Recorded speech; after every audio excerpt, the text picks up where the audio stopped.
General Motors is pumping the brakes on investing in tech company Nikola. The automaker scrapping plans that would have resulted in more orders and jobs at the Lordstown battery plant. Joining us to weigh in on this development, as we've been following this closely from the start, and much more out of the Ohio State House, is Ohio Senator Sean O'Brien. Good morning. Good morning. Thanks for having me. Absolutely. So the GM Nikola deal is ditched. The General Motors company saying they're no longer going to take equity stake in Nikola. GM is also not going to help that troubled tech company manufacture its battery, electric, and hydrogen fuel cell vehicles. The batteries for those vehicles, they were supposed to be made in that plant at the GMLG Chem battery plant. Is that going to hurt the project there? Do you think they're going to replace that with a different tech company and a different line? No, I don't think it's going to hurt at all. I think if you look at what's going on at Lordstown at the LG Chem plant, they're still going to have the Hummer there. They're still doing batteries for Honda. And GM, I just talked to them on Friday, and they indicated, look, we will be taking the Cadillac line completely electric by 2025. Wow. So those batteries will still be, or going to be made at the Lordstown plant. So there's still a lot of opportunity, and I think as they get into the electric truck market, those batteries will also be made there. So I don't think it's going to hurt at all out there. Yeah, maybe they can pepper in some other company later on, and I'm sure there's tech companies in line that want to do this. And you know, I'm sure they were just interested in the R&D and some of the research that Nikola had, but that kind of went sour quick. Do you know, the timeline for some of these jobs to be filled up? Is there still room for people to apply? Because we're in the middle of this pandemic. I think a lot of people might be interested in applying for some of the jobs out there. I think that we're going to see as the plant is finishing, and within the next probably 6 months, we're going to start seeing some real significant hires.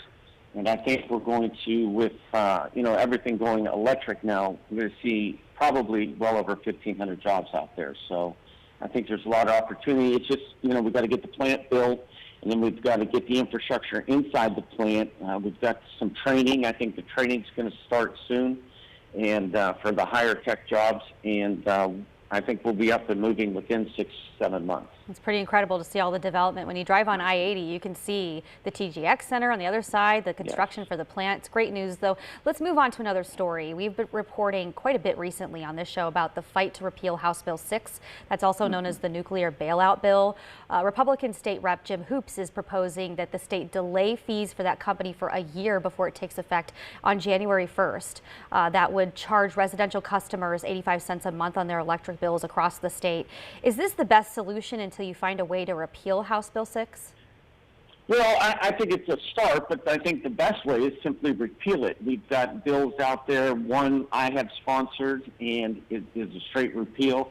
There's another bill that is in the House and a concurrent in the Senate that says to repeal parts of it and then keep parts of it. But to restore public trust, we're going to have to repeal it. I think that's the fundamental point that we have to get across is when you do this type of corruption, that law cannot stand.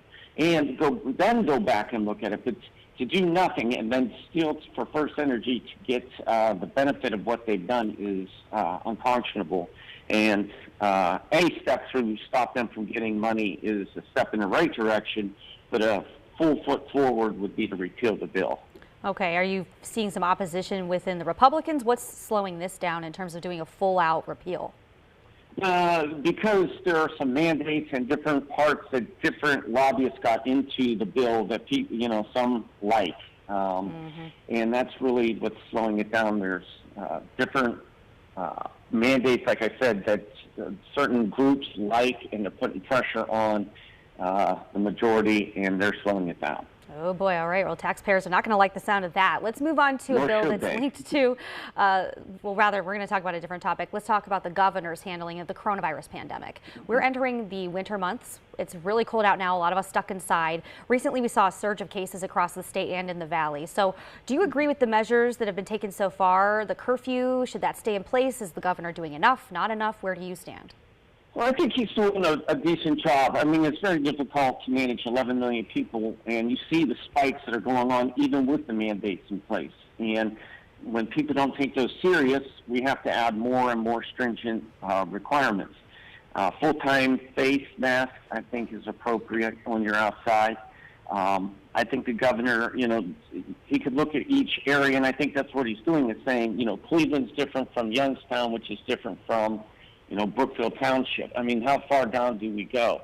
And I think the governor, by looking at each county and saying, okay, this county is red, purple, yellow, and then trying to discern how to make it least restrictive is probably the best way to go. But with everybody inside close together now, we're seeing those huge spikes. So we have to do something, because we're seeing the death toll go up.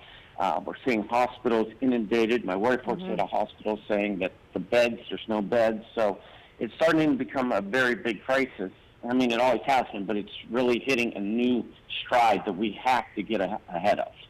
Do you think that he would shut things down in a heartbeat, like some of our political reporting and panelists have been saying throughout the morning? If he got COVID funding, he would shut things down again and do more restrictions. Do you think he would do that? What are you hearing down in Columbus? What's the latest talk on what could happen depending on more federal funds? Well, the more federal funds will help ease some of the economic burdens that we're seeing, but as far as, I think he's going to keep his finger on the pulse of how are we seeing even more and more and more spikes, and then we're going to see more and more restrictions. I think that's what he's going to keep his eye on. Interesting. Yeah, he hinted at that late last week, so we're waiting to see if he has any updates after this weekend. Of course, it always changes in his briefings during the week. But yeah, we're going to keep a close tab on that. Thank you so much for joining us this morning. Thanks for having me.